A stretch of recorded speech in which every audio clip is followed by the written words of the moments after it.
The Travel Transformation Podcast is proud to be partnered with Give the Goodness Global, an amazing global outreach project helping families in need all over Southeast Asia and beyond. Please check them out at Instagram.com/Give the Goodness Global today. And now on to the podcast episode.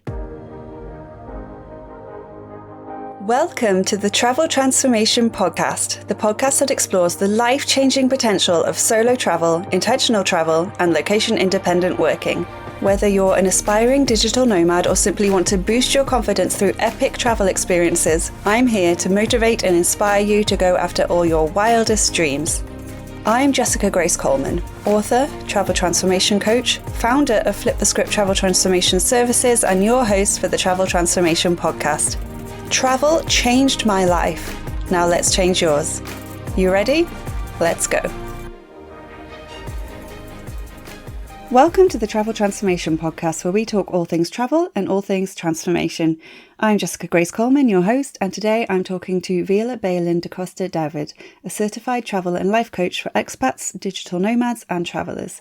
Trained in coaching, reiki, and meditation, Veerle helps her clients reinvent themselves, move and live abroad, and find home within, wherever they are.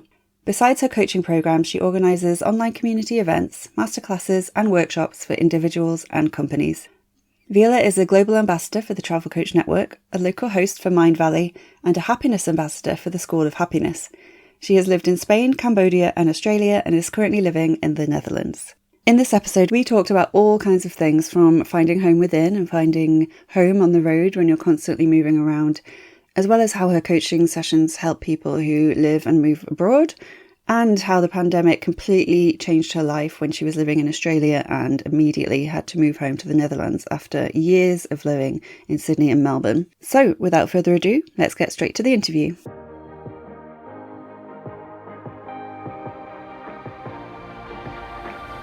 Hi, thank you for coming on the podcast today. How are you doing?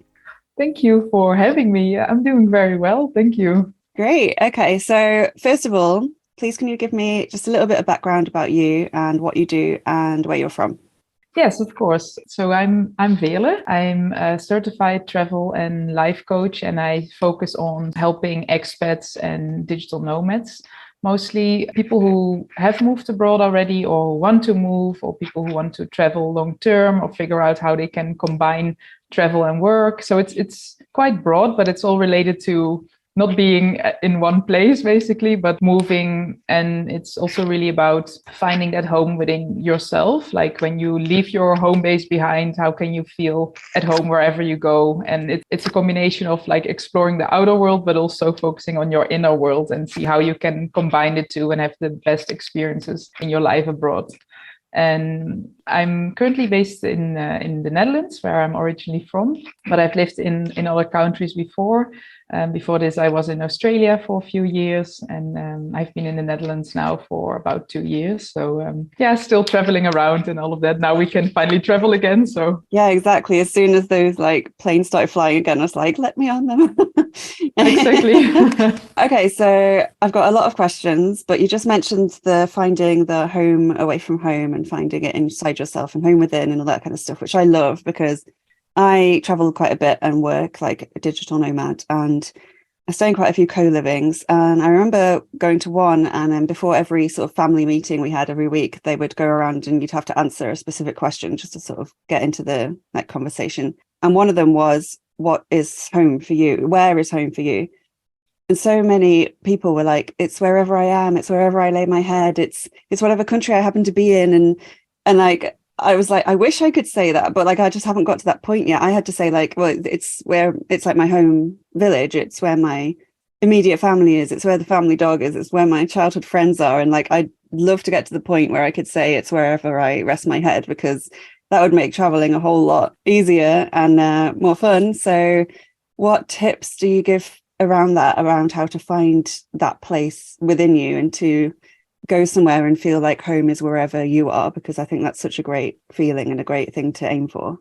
Yeah, thank you for sharing that about your story as well, because I can relate to that. Like before, I was always searching for this home and traveling around and living in different countries. And I was always like well, I am enjoying this year, but still felt like something was missing. And I also noticed that with my coaching clients, like, you go everywhere. And as you said, like, sometimes it feels like, oh no, only if I go back to my roots, like where my home used to be, that's where I feel at home. So I think one of the first tips I could share is like really realize, like, okay, what is it about that place that makes you feel like home? Because is it really the physical place, or is it actually a feeling that you have when you're in that place? Because that's where like the sort of the inner journey starts, like really tapping into your feelings, like, okay, what are actually the things that make me feel a certain way? And that feeling of home comes by, for example, eating certain food, or being in nature, or whatever it is for you, because it's a unique journey for everyone. So really thinking about, okay, what are the things that create that feeling of home for me, and is it actually related to a place, or is it something else? Because what happens often is that we try to find it outside of ourselves. So we travel around and look for those things, like, okay, what is home, and sort of make it dependent on something outside of ourselves, whether it's a place or a person. You can have that in, like, for example, in a relationship, you're like, oh, I'm at home with this person, but then what happens if something changes? Or it could be also in a job, for example, and then you lose your job and you're like, oh, but who am I without this job? So it's really tuning into yourself and figuring out who you are, and also really tuning into your feelings, like, okay, by asking yourself that question, like, what is home to me, instead of looking for it outside, really tune in and think, like, okay, is it a feeling of safety that makes me feel like home? Is it having a purpose or meaning, and waking up every day with like an intention, like, oh, I know what I'm about to do here today. I have my purpose. Is that helping you to find that feeling of home? Is it sort of a comfort, like a feeling of comfort, or is it more joy? Or maybe it's a combination of all of that together. So it's really interesting to for example, journal about that, or meditate on it, and really write down for yourself, like, okay, I feel like these elements all together are what sort of forms that feeling of home for me. And once you have more clarity around that, you can look at, okay, if this is what I feel like would create that sense of belonging and home, how can I have more of that in my life? And you can start with that from the place of where you're at right now, like the physical home, so to say. But then it's also super interesting when you take that with you when you travel somewhere, when actually everything around you changes, and you have so many unfamiliar experiences and everything is new around you. And then really tune in and think, okay, this is not home in the traditional sense of the physical place, but then how can I still feel at home here? What do I need? Like, what does my body need, or what do I need to work on for my mindset? How am I feeling today?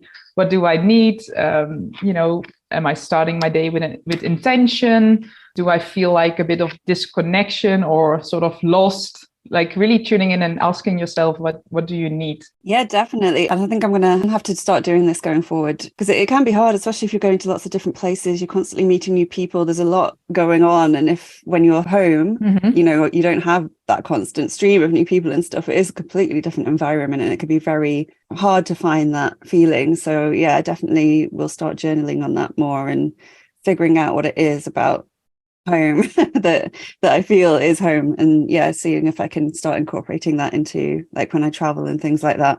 At the moment I just do like little simple things, like I'll listen to my favorite podcasts or read my favorite book if I'm feeling a bit like homesick or a bit strange in the place I am, or I'll watch like a comfort show on Netflix or something, just something normal to like get away from all the, not abnormal, but the new stuff that's going on.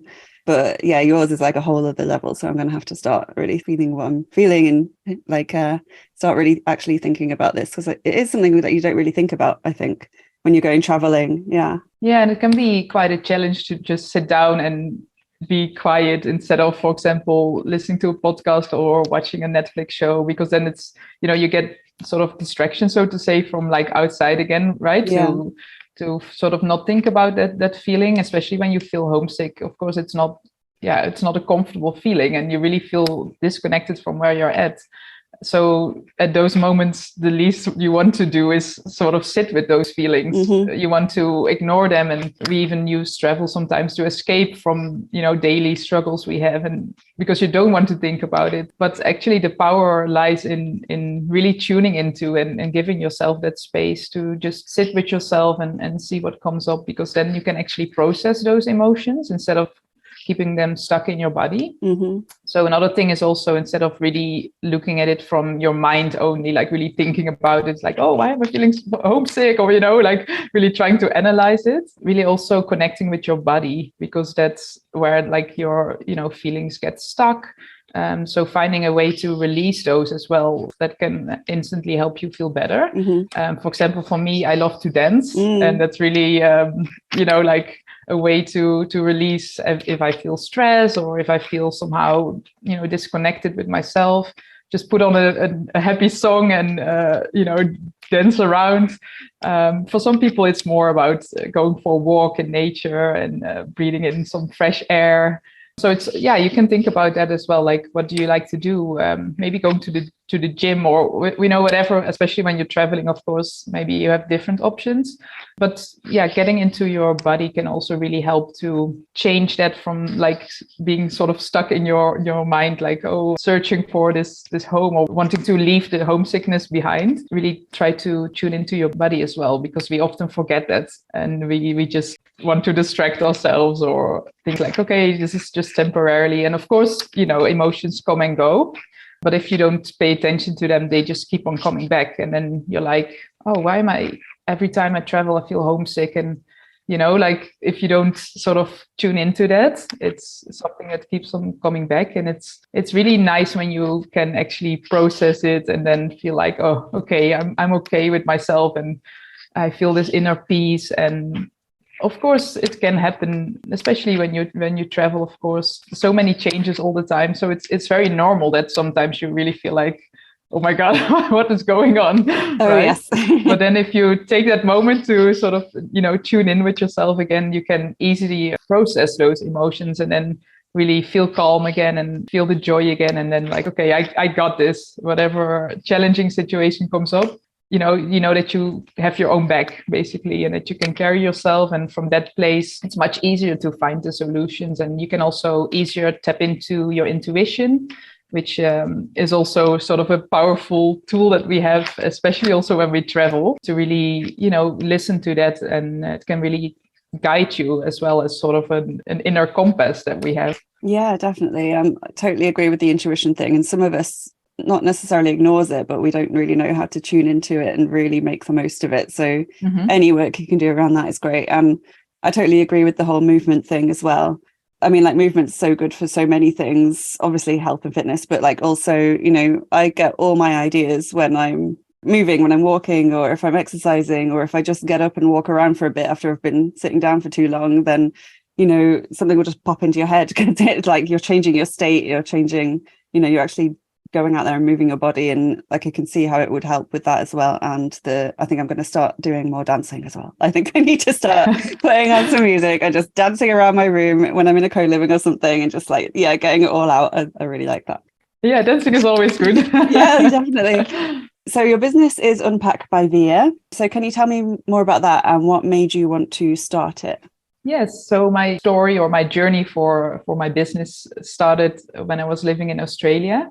And I had been working in the corporate world as an immigration lawyer for already about 5 years in the Netherlands. And then I moved to Australia, and I was always working full time. And in the back of my mind, I wanted to start a business, but because I was just so busy in my corporate job, I was like, maybe it's something for the future. But in the meantime, I started a blog to write about my expat experiences and really about like your mindset and the challenges. So I feel like that's sort of the starting point when like it really started the idea for my business, even though I didn't think about it from a business perspective yet. I just wanted to share my stories. And I was like, I'm sure more people can relate to this, and that expat life is not just about, a happy adventure, or some people see it as, oh, you're just on a vacation long term, right? It's not like that. So that's how it sort of started. And then after a few years in Australia, the pandemic happened and I lost my job and my visa because I was working with expats all the time and Australia closed the borders. So no expats coming in anymore and I had to leave. And that was like a really big shock for me because I really felt like at home actually in Australia, and I really had a great time. And suddenly within a few weeks, I had to pack my bags and leave everything behind that I had built for a few years. And then I was like, okay, now I have to move back to the Netherlands because, that's where I come from. So I don't need a visa. So especially in pandemic, okay, let's just go there and see what happens. And I thought maybe it's just a few months. Luckily, my now husband could move with me. We met each other in Australia. So at least we got to stay together. So that helped. But besides that, when I was in the Netherlands, I felt very lost and disconnected. And I was like, well, this is my home country, but it doesn't feel like home at all. I was like, I don't have a job. I don't even want to, be here. I had really like a reverse culture shock. And I was really going through this time of figuring out what my next step in life would be. And of course, the lockdowns and all of that didn't help at all. So I really started to tune in to myself and, okay, what do I want? And asking myself all those questions. And I had been like focusing on my personal growth for quite a while because that also helped me in my expat experiences. But I felt like once I got to that stage in the Netherlands, I really dove deep into, my inner world and really figuring out like, okay, what do I really want now that I'm in this place? I want to make the most out of it, but I have no idea. So then I really started with this quest of like, okay, if I don't feel at home in my home country, then what is actually home to me? Because I realized it's not linked to a place. So once I started to figuring that out, I also came across a certification program for travel coaches. I mean, you know it, right? The Travel Coach Network. Yeah. So that's sort of when I felt this spark like, oh, maybe I'm supposed to do this. Maybe I'm actually supposed to use this pain that I felt to help others who are also going through these challenges. Because in my work as an immigration lawyer, I saw a lot of expats always feeling stressed and struggling, and not just about the visas, but the whole move. And I realized also with my own experience before that it's so important to focus on your mindset and the mental part of traveling or moving, and not just the practical stuff. Because I saw that there were so many companies focusing on, of course, the practical things like your visas and your taxes and whatever paperwork you need, relocation, like shipment of your stuff, finding a house, all of the practical stuff, which is, of course, very important. But I felt like I could really offer something extra by focusing on this emotional, mental part and really coach people through all those challenges and actually help them feel at home and really make the most out of their travels, or when you move, or even taking the step to move. Because I also knew from my previous move that it's like you need some courage to take the step. And I was always very excited to move somewhere new. Like before Australia, I also lived in Spain and Cambodia for a while. But I know it's not always an easy step for people. And especially if you plan to go somewhere long term and leave everything behind, it doesn't just take some time to arrange the paperwork, but it's also a whole like mental, emotional transformation that you're making. So all of that combined created Unpacked by Veer. It has slowly developed from, in the beginning, I was focused very much on the practical stuff, but like more in the sense of, okay, how can I help people with their move or, live their best life abroad? But it's also slowly evolving more into combining it with life coaching. And I'm also a reiki practitioner. So I also combine like the energy healing with it. So it's becoming this whole holistic approach that I can really support people on, different levels, like emotional, physical, mental, spiritual, like all of the whole toolkit that you need, I would say, when you move or when you travel, and really to make sure you can create your best life wherever you are, and also feel that home, what we spoke about before. Yeah, I love that. I love all the little bits you do as well, because you're right, they all fit together really well. And I totally agree with we're so used to people doing all the practical stuff. And I see so many people joining the Travel Coach Network, which we're a part of, all the time. And like so many people are like, but I don't get it. Like there are travel agents out there to do this stuff for you. And I'm like, no, they just do the practical stuff. People need more support than that. Like how many people would love to live abroad, but are too scared to do it, or like they just need the encouragement, or they just need guidance, and like they need way more than just a travel agent or a mover, or, you know, like all the practical stuff like you said. So I love that. And I love how you include the life coaching, the Reiki, the energy, everything, because it all goes together. It all fits like perfectly. So that's really, really cool. Before I get on to any other questions, you mentioned that you lived in Australia, Spain, and Cambodia, was it? Yes. Yeah. Can you tell me how those all came about? Like why you moved there, like why you chose those places? Yeah, so the first move was to Spain. That was while I was still studying for my master's in international law. And part of that master's was to go abroad for at least 6 months. And I decided to go for a year because I already felt, even though that was my first experience abroad, I was like, 6 months feels a bit short if you really, take your life to another country. And I really wanted to learn Spanish, and I had to choose a country in Europe because it was part of the Erasmus program. Maybe you've heard of it. Yeah. So I was like, okay, Spain sounds like the best option for me because then I can learn Spanish and have this abroad experience. So that's how I ended up in Barcelona for a year, which was a great experience. It was my first time abroad. I was just only 20 years old and really, embracing the whole adventure. And I really felt like I grew a lot as a person just by figuring out everything by yourself. Like in the first few weeks when I just arrived, I didn't speak any Spanish, and everyone around me didn't speak English at all, or Dutch for that matter. And I was like, okay, I have to learn this really quick. All my classes were in Spanish, and I was like, oh my God, how am I going to do this? But because I had to dive into the deep so much, I learned it actually pretty quickly because I felt like I have no other choice. It's sort of survival mode, So I'm very grateful actually for that challenge because that really helped me to learn a new language very quickly. So even if someone is listening and thinks about, oh, I would love to learn a new language, I would say really dive into it. If you have the chance to spend, a few months in a country and just when you hear it all day around you and you really have to speak, you learn so quickly. So yeah, that was my first experience abroad. And then Cambodia was a few years later after I finished my studies. I was looking for a job, but at the time there was sort of an employment crisis in the Netherlands and it was really hard to find work. So I started doing internships, law firms, for example, because they always said like, oh yeah, it's great that you have your degree, but you don't have, work experience yet, which makes sense when you just graduate, right? So I started doing internships and first in the Netherlands, and then I got an offer to go to Cambodia to work at the Tribunal of the United Nations. Oh, wow. So I spent a few months there, and it was a really beautiful and intense experience, especially working, at the tribunal was quite challenging, about the subject matters, but it was also very interesting. And it was such a complete different experience from Spain, living in Asia. There, like, I couldn't understand the language at all. And yeah, it was also just the time was too short to learn. And of course, it's also a completely different language, the local language that they speak there, Khmer. But I learned a few, words, like a few numbers, that you can arrange it tuk-tuk or, those basic things.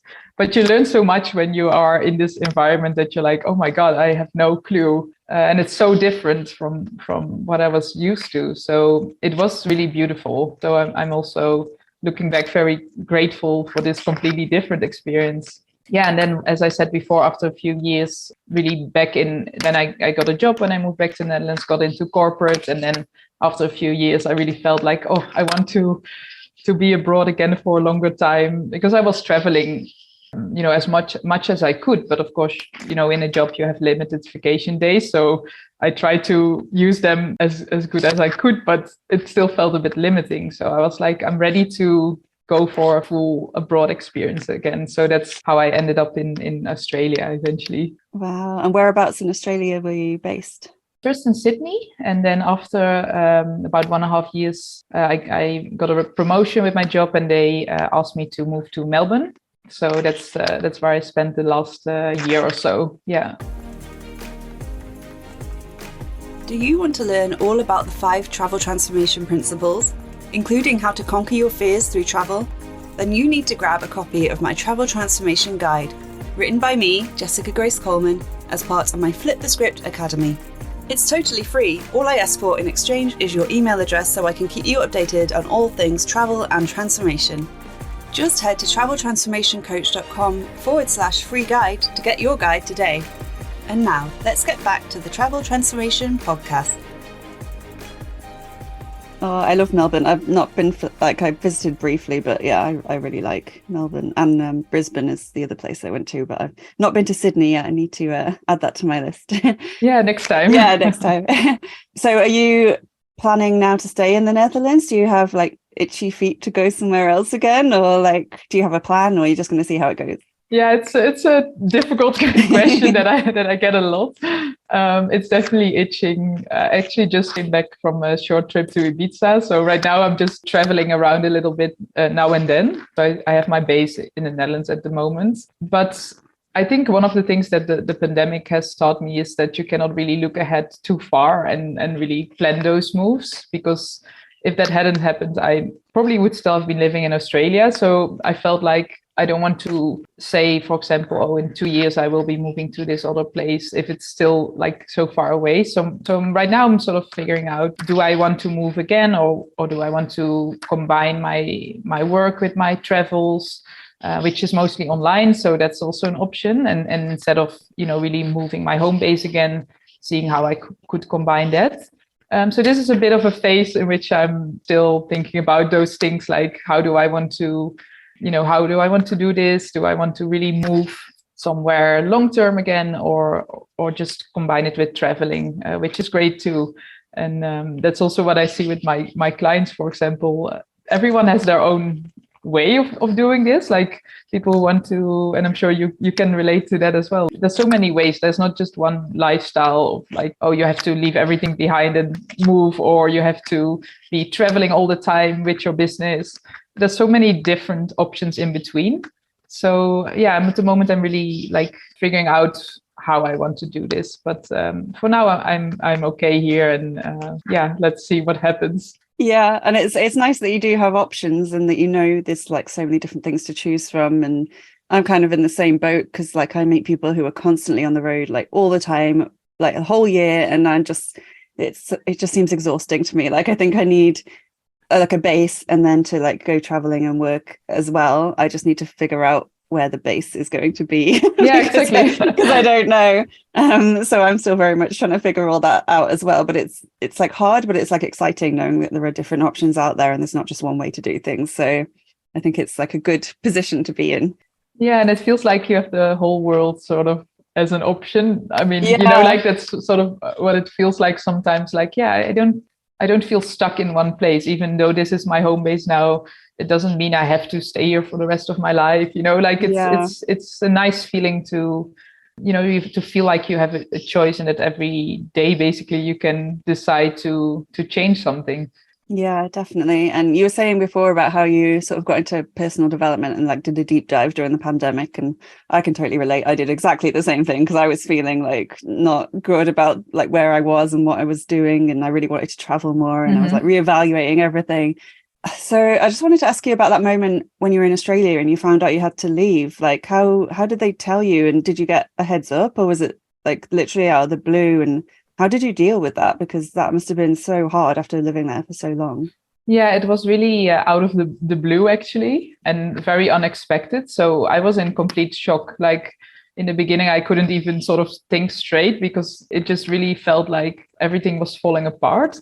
So I really enjoyed living in Melbourne. And at that time, my now husband and I were already engaged, and it was sort of our first home that we created together there. So that felt like a very special place. And we met so many nice friends that sort of felt like our new family abroad.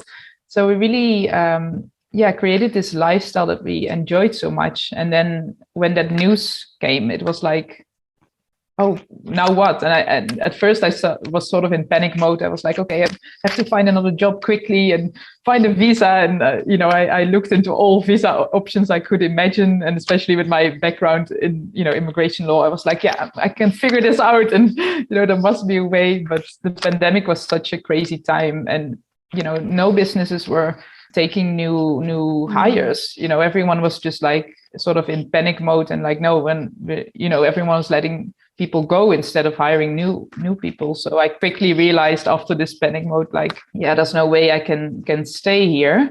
And then it was really like, yeah, accepting something that you don't want to accept. And you're sort of in a blur during that time. Like, it was such a shock. And it's like, okay, just pack my bags and yeah, like see what's going on. And also because of the uncertainty with the world in general, right? Like, it was a scary time. And in the beginning, we had no idea what was going to happen. So yeah, looking back, it was a very challenging time. Also now sort of, yeah, I'm almost grateful, but it's a hard thing to say because sometimes you don't always have to be grateful, I think, for the challenging things that happen to you. Sometimes it's just, a shitty thing, so to say. But it did give me like the inspiration and motivation to change my life around and build my business and really go for it because of that experience. So in that sense, sometimes it feels like, okay, it was supposed to happen perhaps because it really pushed me to follow my dreams and start this business. And because I know that pain, I can also better guide other people, and it really helped me to know more about myself.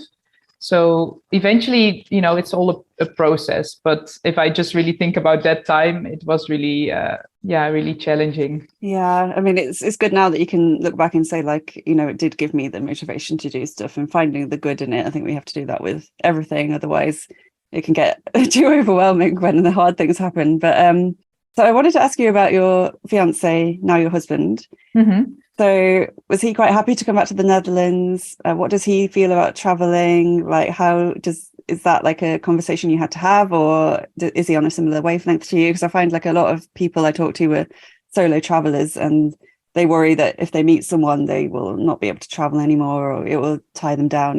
Like there's always that whole thing. So how do you deal with that, or how did you deal with that when you got the news that you had to move? Yeah, so he is Portuguese, so he also couldn't, because his visa was linked to mine, so we both had to leave.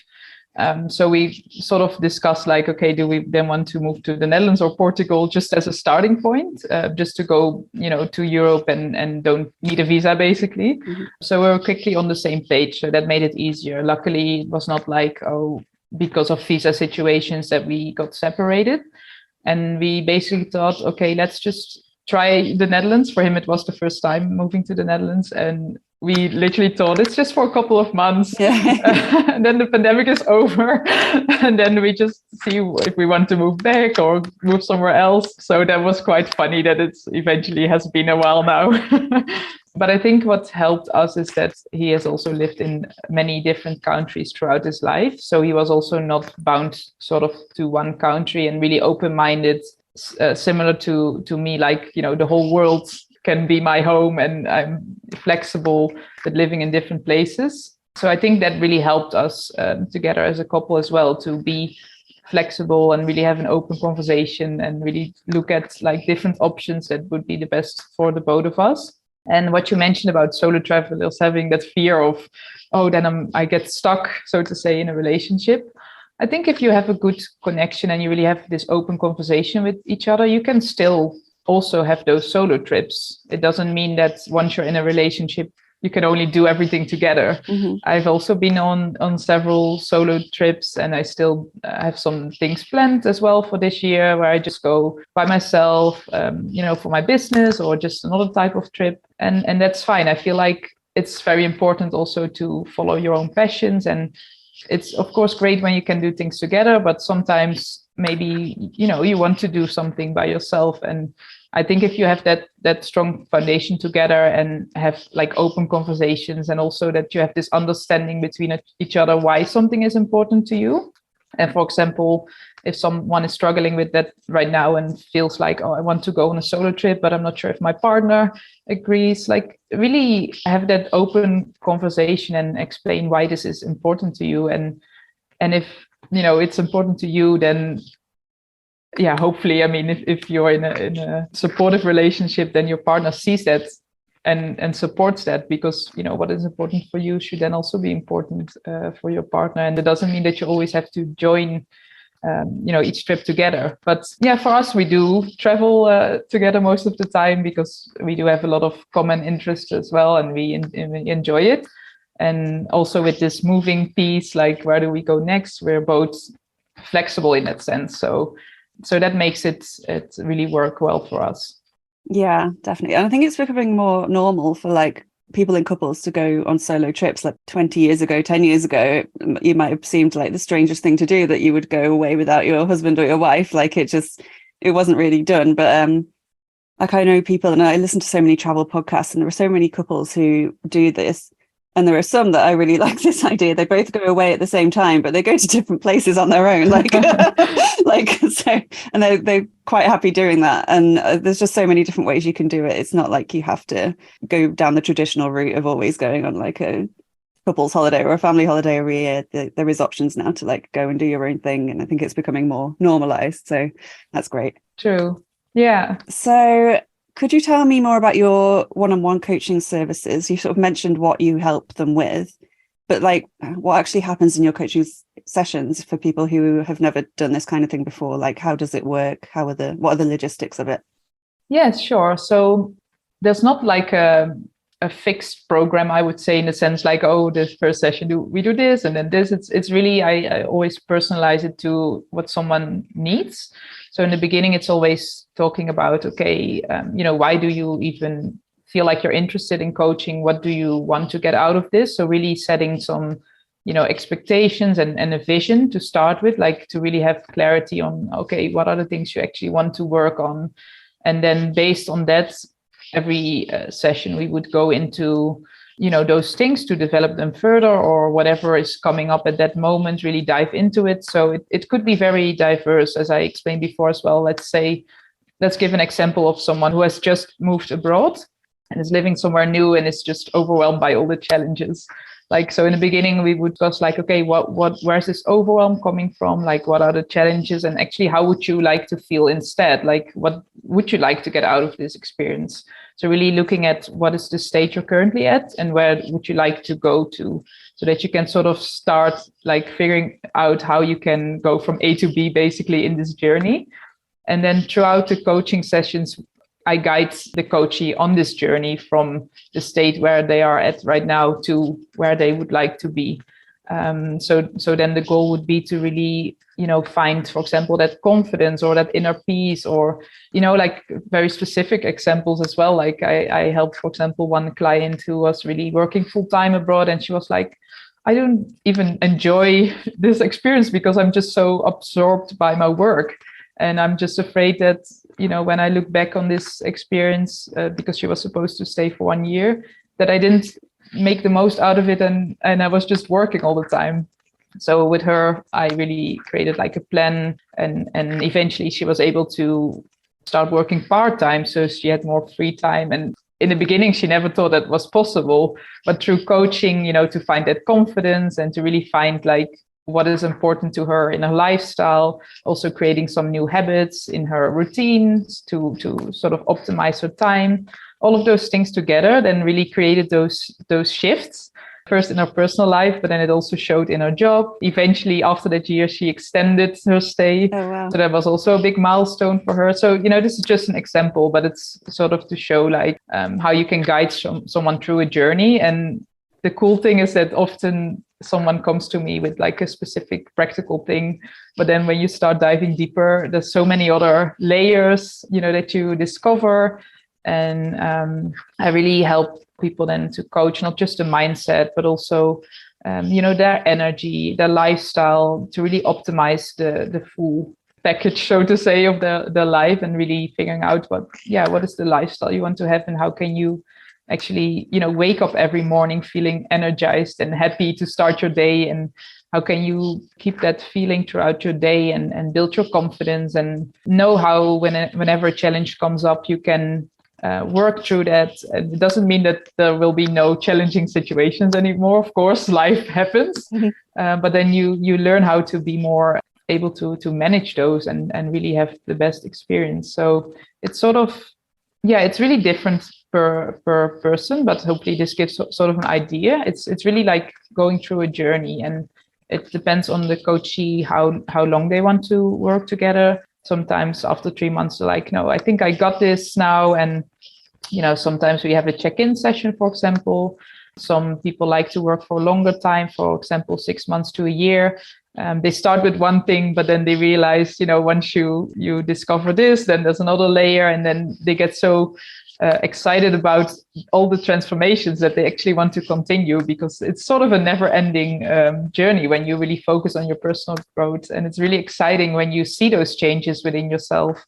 And that's also why it can be so powerful to work with a coach, because it's really that support and accountability as well, but also someone who really listens in between the words, I would say, and really can pinpoint some things that you may not consciously realize. And when you dive deeper into that, you discover so much about yourself. So it can be really life-changing. So that's why I also feel so excited about what I do, because people do it themselves, but I have some part in it by guiding them and through the coaching. And it's really cool when you see someone really transform in that way and really have their best time abroad or during the travels. Oh, that's amazing. I can tell you love it so much because you're just like light up, Yeah. You're like smiling, you're like, the energy is so amazing. That's really cool. And I totally agree. It's all about, everything comes down to confidence. And sometimes you just need someone to help bring that out of you.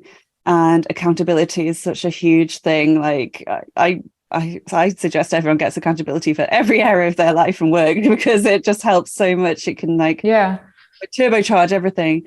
And I love that example you gave of the woman who went part-time and then ended up actually extending her stay when she was worried about, in the first part, worried about that she wouldn't get enough out of the year and that she would feel like she'd wasted it. Because, just like, I'm guessing just your like suggestions gave her the confidence to ask about the part-time work and all that kind of stuff in the plan. And like, you actually did change that woman's life and her perspective and her experience for the time when she was there. And that is just incredible when you think that like coaching sessions can give you that kind of transformation. So yeah, if anyone's thinking about it, like definitely go for it, because as you can see, the results can be incredible. So that's really cool. Now, I just wanted to ask you something about something I saw on your website, which got me really intrigued. It says that you're a happiness ambassador for the School of Happiness.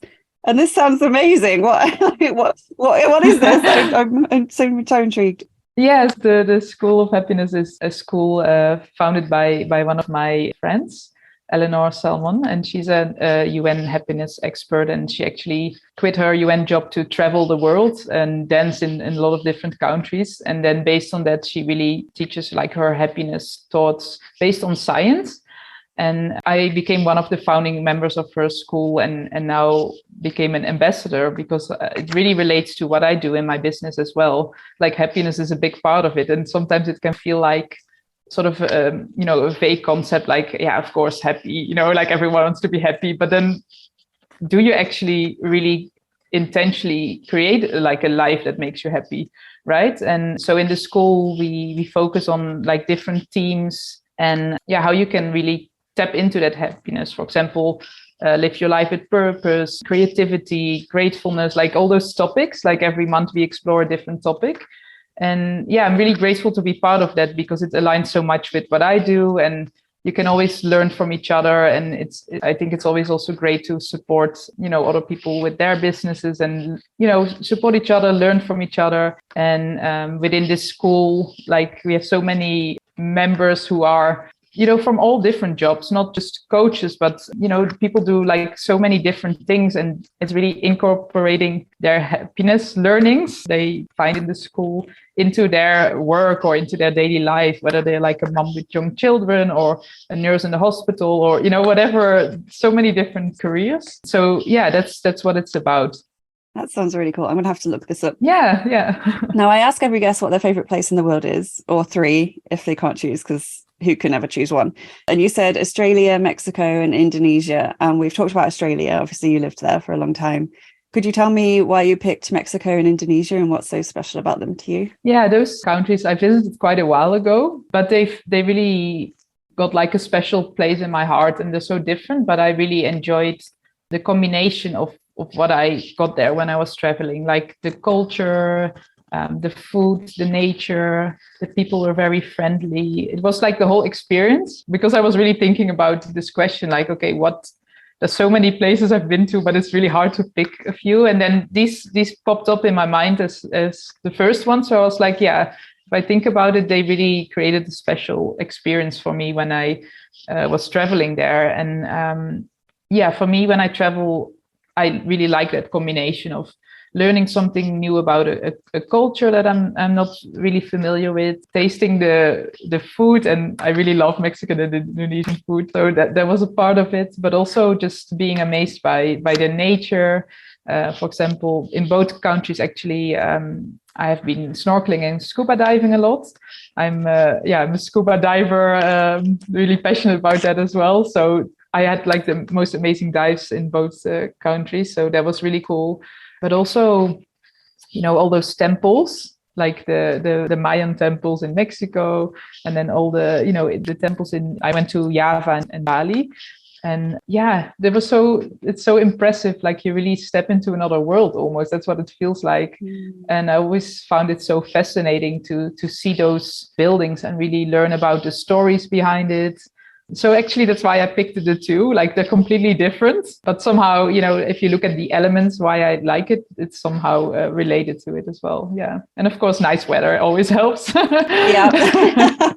Yeah, that's really cool. I'd love to see the Mayan temples and all the Aztec stuff as well. Like I used to be really into that kind of stuff as a kid. And I think I should maybe make it a priority to see those kinds of places, because like you say, it's like stepping into another world, or like stepping into the past or something is completely different to what you're used to. It's really cool. Yeah. Do you have any countries or places that are like the top of your bucket list at the moment that you haven't been to yet that you'd love to visit? I have a lot of countries still, but if I have to pick one now, I would really love to visit Brazil. I'm practicing my Portuguese now, mostly also because my husband's family is Portuguese. So I'm like, this is even an extra motivation if we would travel to Brazil, to even practice more. And just, I also love the food and the culture. And I'm so excited to actually travel there. So that's one of my things that I would love to go there, the countries I would love to go.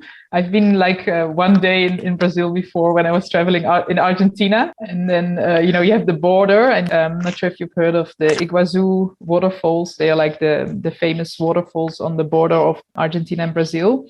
So then we sort of did a trip to both sides of the waterfall. So I was like, I've been in Brazil for one day, but it doesn't really count. So I would really love to go there and really explore the whole country. Yeah. Okay, great. So finally, before we go, is there anything else you want to mention or talk about or promote? And also, where can our listeners find you online? And I'll put them in the show notes as well. Yes, so everyone who would like to connect with me can connect with me on Instagram, Unpack by Veer, or visit my website, unpackbyveer.com, or you can connect also with me on LinkedIn, of course.